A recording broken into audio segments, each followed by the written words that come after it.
We invite you to the Class Conference 2025 Reinforcing Europe, taking place in Lisbon on the 5th and 6th of November.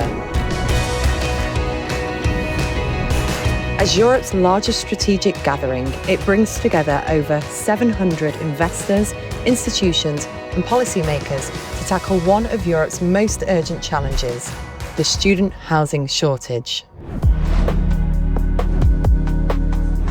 With a projected gap of 3.2 million beds by 2030, the conference will position student housing as an essential infrastructure in Europe's competitiveness. Europe's student population is currently 25 million and is expected to grow by 10% by 2030-31. With half of these students coming from abroad, the lack of dedicated housing puts additional pressure on the wider housing market and makes it harder for international students to secure quality accommodation.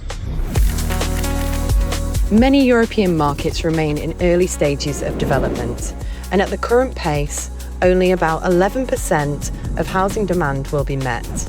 Closing this gap will require an estimated 450 billion in investment. Student housing sits at the intersection of the European Commission's housing priorities and Europe's education and mobility agenda. While housing shortages are a pan-European supply and affordability challenge, student housing also underpins Erasmus+, cross-border mobility, and Europe's ability to attract and retain talent. This dual relevance makes participation of key leaders in the Class Conference not only logical, but strategic and urgent. Join us in Lisbon to co-create and reinforce Europe's student living future.